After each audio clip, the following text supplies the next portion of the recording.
Everyone, आज इस video में हम बात करेंगे नीट यूजी 2017 की।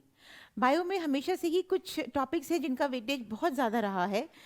जैसे आपकी क्लास 12th का यूनिट है जेनेटिक्स, उसमें आपके 3 टॉपिक्स गिवन है, principles of inheritance and variation, molecular basis of inheritance and evolution. तो ये तीनों ही टॉपिक बहुत ही ज़्यादा इंपॉर्टेंट है फॉर नीट एग्जाम, क्योंकि हर टॉपिक से तुमको 4 से 5 क्वेश्चंस देखने को हर साल मिलते हैं। तो फिलहाल के लिए हम 2017 में इन principles of inheritance and variation से कौन कौन से क्वेश्चंस आए हैं इसकी बात करेंगे। अभी आप देखोगे कि इस ईयर में भी 17 में भी 5 क्वेश्चंस पूछे थे इस टॉपिक से। एनटीए ने कहाँ से एनसीईआरटी से बात उठाई है, किस तरह से क्वेश्चंस का ऑप्शंस बनाए हैं, तो इसी चीज़ को हम डिस्कस करने वाले हैं इस वीडियो में। Straight away without wasting time start करते हैं। First question says a disease a disease caused by an autosomal primary non-disjunction। तो कौन सा डिजीज कॉज होता है if there is autosomal primary non disjunction? It will be Down syndrome, Klinefelter syndrome, Turner syndrome और sickle cell anaemia. अब देखो, तुम लोग पढ़े होगे, अगर हम डाउन सिंड्रोम की बात करें तो डाउन सिंड्रोम तुम्हारा क्या है? Trisomy at 21 chromosome pair. तो 21 तुम्हारा क्या है? ऑटोजोम। और ऑटोजोम की ही बात की है क्वेश्चन में, है ना। अगर तुम्हारा ऑटोजोम एक क्रोमोसोम से बढ़ जाए 21st पेयर पे, तो वो डिजीज को हम क्या बोलेंगे? That leads to a disease down syndrome, and this is basically occurred due to the non disjunction of the sister chromatid of the homologous pair. ध्यान रखेंगे ये बात। तो ये कॉज पे भी क्वेश्चन आ सकता है कि इसकी वजह क्या थी। इसकी वजह क्या है? Non disjunction of sister chromatid of the homologous pair, तो जिसकी वजह से तुमको ये disease that leads to this disease down syndrome. अब देखो, लाइन फिल्टर सिंड्रोम की बात करें तो Klinefelter syndrome again a genetic disorder, but यहाँ पे क्या होता है? 47 क्रोमोसोम होता है, एक क्रोमोसोम बढ़ जाता है। कौन सा क्रोमोसोम बढ़ता है? एक्स क्रोमोसोम बढ़ता है। कंडीशन क्या हो जाएगी? 23rd पेयर की XXY। तो यानी कि तुमसे एक्स की बात की है, तो ऑटोसोम थोड़ी ना होता है तुम्हारा एक्स, क्या होता है? एलोसोम होता है, सेक्स क्रोमोसोम है। तो ये तो बात वैसे ही गलत हो गई, तुमसे ऑटोसोमल प्राइमरी नॉन डिसजंक्शन की बात की है क्वेश्चन में। टर्नर सिंड्रोम की बात करें तो यहाँ पे एक एक्स कम हो जाता है, यानी तुम्हारे पास कितने क्रोमोसोम रह जाएंगे? 45 क्रोमोसोम रह जाएंगे। कंडीशन होगी XO, यानी कि एक एक्स कम हो गया। अगेन हम सेक्स क्रोमोसोम की बात कर रहे हैं, एलोसोम की बात कर रहे हैं। क्वेश्चन में तुम्हारी किसकी बात की थी? ऑटोसोम की बात की थी। Sickle cell anaemia, sickle cell anaemia क्या है? एक ऑटोसोमल रिसेसिव इनहेरिटेंस है। ठीक है बच्चों, तो इसमें क्या होता है? इसमें तुम्हारा जो आरबीसी का शेप है वो सिकल सेल जैसा हो जाता है, हीमोग्लोबिन डिफेक्टिव हो जाता है, जिसकी वजह से सिकल सेल एनीमिया कॉज होता है। ठीक है, तो इसका हमारा सही आंसर क्या बनेगा? Down syndrome. क्वेश्चन में ये बात कैसे दी है देख लेते हैं। Page number 76, NCERT class 12th, है ना। न्यू एडिशन, हम अपडेटेड एनसीईआरटी की बात करनी हूँ मैं, उसी के हिसाब से तुम लोग पेज को रेफर करना कि कैसे ये बात किताब में दी गई है। तो वो डाउन सिंड्रोम की बात किए थे ना, डाउन सिंड्रोम ट्राइजोमी एट 21, है ना। ट्राइजोमी हो जाती है, एक क्रोमोसोम तुम्हारा बढ़ जाएगा 21st पेयर पे, जिसकी वजह से डाउन सिंड्रोम हो जाएगा। ठीक है, it leads to down syndrome disease. Next बात कर लेते हैं। Next question saying among the following characters which one was not considered by Mendel. देखो, ये क्वेश्चन में जरूर मार्क करते हैं ना, अब हमारा क्वेश्चन गलत नहीं होता ऐसे, इनकरेक्ट, करेक्ट, नॉट, या फिर इस तरह की चीजें जरूर मार्क करनी चाहिए क्वेश्चन में। तो by Mendel in experiment on pea, मतलब कौन सा कैरेक्टर मेंडल ने नहीं चूज किया for experiment on pea plant? तो स्टेम, टॉल एंड ड्वार्फ, अरे इसमें तो सारे तुम्हारे mono hybrid, di hybrid, cross में सारी कहानी दी है, तो चूज किया था। ट्राइकोम, ग्लैंड्यूलर और नॉन ग्लैंड्यूलर, ये बात गलत हो गई, यानी ये चूज नहीं किया था, तो तुम्हारा आंसर यही बन गया। सीड, ग्रीन एंड येलो, बिल्कुल किया था। पॉड, इन्फ्लेटेड और कंस्ट्रक्टेड, बिल्कुल किया था। तो seed colour, pod shape, stem का हाइट बिल्कुल कंसिडर किया था, ट्राइकोम की बात नहीं की थी, तो तुम्हारा आंसर ट्राइकोम बन जाएगा। किताब में कैसे बात है? Page number 55, updated NCERT. तो देखो, ये चार्ट हमेशा से मैं बोलती हूँ, क्लास में भी मैंने कई बारी बोली है बच्चों ये बात, ये चार्ट तुम्हारा बहुत इंपॉर्टेंट है एग्जाम के लिए। हर बारी एक क्वेश्चन आता है। 2017 को हम डिस्कस कर रहे हैं, 2024 का तुम्हें एग्जाम अब देना है, तो तुम देख रहे हो हर बारी, इस साल भी तुम्हारा इस क्वेश्चन, 2023 में भी इस पे क्वेश्चन था एक। ठीक है, तो ये चार्ट प्लीज लर्न करना। दी 7 characters chosen by the Mendel for experiment on pea plant. Her character के 2 कॉन्ट्रास्टिंग ट्रेट है, एक डोमिनेंट है और एक रिसेसिव है। तो उसमें कौन सी बात दी थी तुम्हारे क्वेश्चन में? स्टेम हाइट की बात की थी ना, टॉल एंड ड्वार्फ, राइट बच्चों, एक तो तुम्हारी क्या बात की थी, स्टेम हाइट की बात की थी, सीड कलर की बात की थी येलो एंड ग्रीन, और inflated and constricted pod shape की बात की थी। तो ये तीनों कैरेक्टर चूज किए थे मेंडल ने, लेकिन ट्राइकोम वाली बात नहीं चूज की थी, so that is why that was your answer.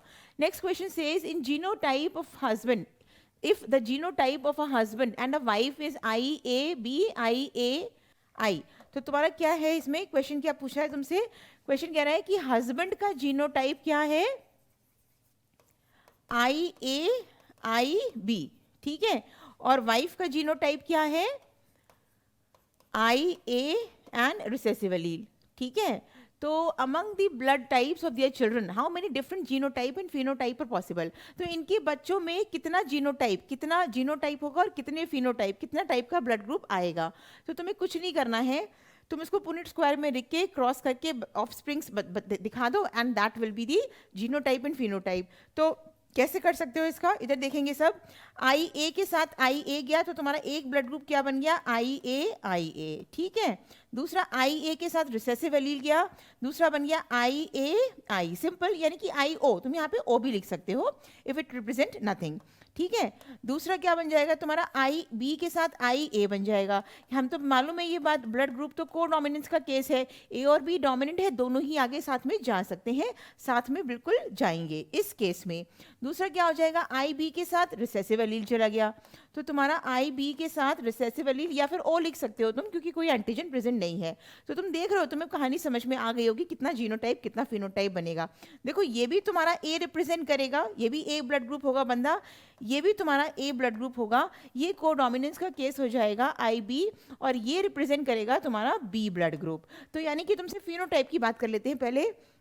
इन दोनों ही केस में ब्लड ग्रुप ए हो गया, तो एक फिनोटाइप, दूसरा फिनोटाइप और तीसरा फिनोटाइप, तो तीन तो तुम्हारे फिनोटाइप बन गए। लेकिन ए में तुम्हारा एक होमोजाइगस ए होगा, दूसरा हेट्रोजाइगस ए होगा, यानी कि तुम्हारे जो जीनोटाइप है वो कितने बने, तुम्हारे 4 जीनोटाइप बन गए, homozygous A, heterozygous A, codominance A B and B which is heterozygous. तो तुम्हारे 4 जीनोटाइप बन गए और 3 फिनोटाइप बन गए, तो तुम्हारा सही आंसर 3 जाएगा, ठीक है। तुम्हारी किताब में इसी टॉपिक में एक चार्ट दिया हुआ है, उस चार्ट को अगर तुम अच्छे से पढ़े हो फटाफट से आंसर कर दोगे इसका, है ना। देखो ये वाली कंडीशन दी थी तुम्हारी, एक ए बी की कंडीशन थी, एक होमोजाइगस ए की दी थी।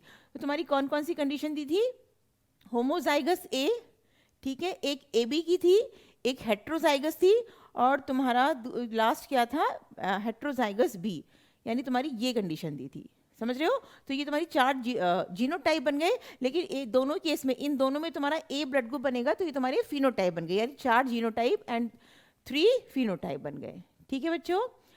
आगे बात कर लेते हैं फोर्थ क्वेश्चन। देखो 3 क्वेश्चन ऑलरेडी डिस्कस कर चुके हैं हम, चौथा क्वेश्चन है 2017 का, from the topic principles of inheritance and variation, which one from those given below is the period from Mendel's hybridization experiment. देखो मैं ये क्लास में बार बार बात बोलती हूँ बच्चों कि जितनी तुम्हारी डेट्स दी हैं, डिस्कवरीज दी हैं, है ना, और फादर्स दिए हैं, father of algae, father of fungi, या किसी भी चीज़ के फादर की हम बात करें, तो बेसिकली ये सारी चीज़ें बहुत इंपॉर्टेंट है। इसका एक सेपरेट चार्ट बनाओ हर चैप्टर का, और बिल्कुल इसको मैकअप कर लो, तुमको हर साल 2 से 3 क्वेश्चन डिस्कवरीज पे, फादर पे, इस टाइप के क्वेश्चन मिल जाएंगे, ठीक है। तो इसमें डिस्कवरी की बात की थी, basically discovery in the sense कि मेंडल ने अपने एक्सपेरिमेंट्स कब किया था, तो कब किया था, 1856 से लेके 1863 तक।